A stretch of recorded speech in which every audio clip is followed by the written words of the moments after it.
securing a grade 7 or more on Language Paper 2, question 4. So this is a typical question 4. Compare the writer's feelings and attitudes about trains in source A and source B.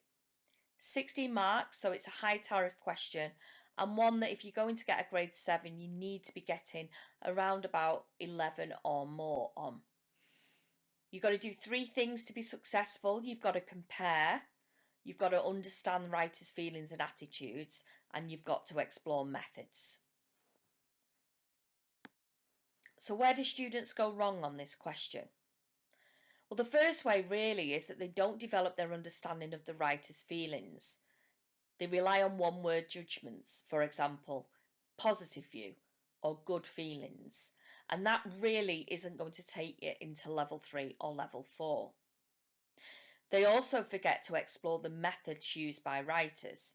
Methods is mentioned in the question in bullet points underneath it, but really any question in English relies on you understanding methods.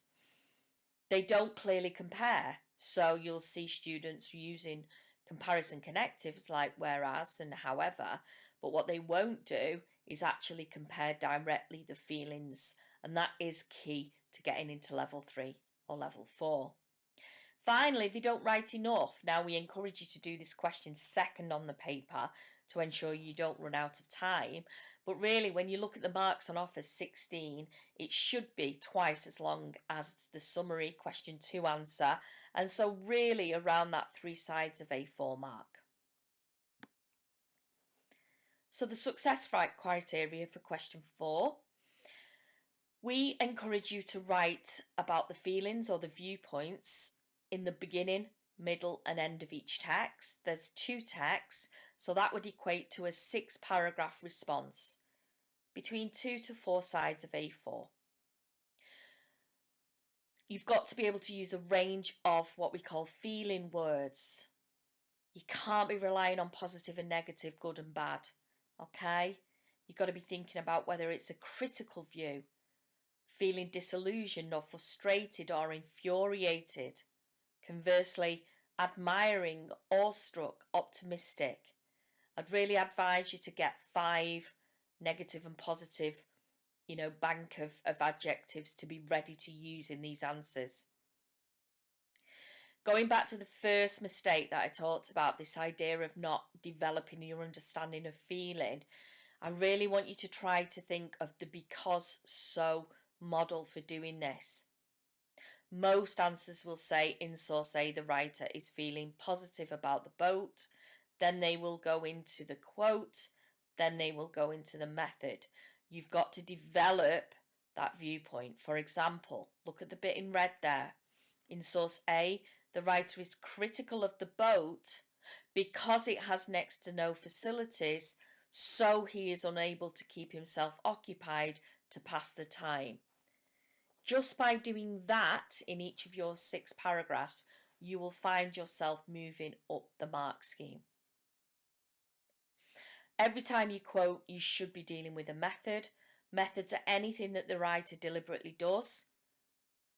You could be talking about a very sarcastic tone, for example, first person narration, repetition, metaphors, hyperbole, anything like that you tend to find in this question on paper 2. Okay, so keep an eye out for those techniques. And you've got to compare the feelings and not just use comparison connectives. For example, whereas in source A he is critical of the boat, in source B she is full of praise. Not just saying whereas in source B she feels. You've got to make reference to the previous text, okay? So let's have a look at what this would look like. Imagine these are 2 paragraphs of a 6-paragraph response, okay? At the start of source A, the writer feels like the journey is something to be endured rather than enjoyed because there is no entertainment and the facilities are less than acceptable, so as a result, he cannot wait for the journey to end. His use of repetition and listing of no more makes it clear his dislike of the trip and the sense of boredom and frustration felt. In complete contrast to these weary feelings, the writer of source B is in complete awe and admiration of the journey because the train is a new invention and she's one of the first to experience a trip on the train. So naturally, she is full of wonder, captured in her use of the noun raptures, which are emphasising how exhilarating and fantastical her trip was. Look at the colours. In blue, we've got the understanding of feelings. Look at how much more is written than simply positive. You've got methods in red and you've got comparison in green. Now, if that answer was to continue in that style for 6 paragraphs, it would get to 12 out of 16. Clear understanding of the feelings with methods and comparison. 12 out of 16, well on your way to a grade 7 or above.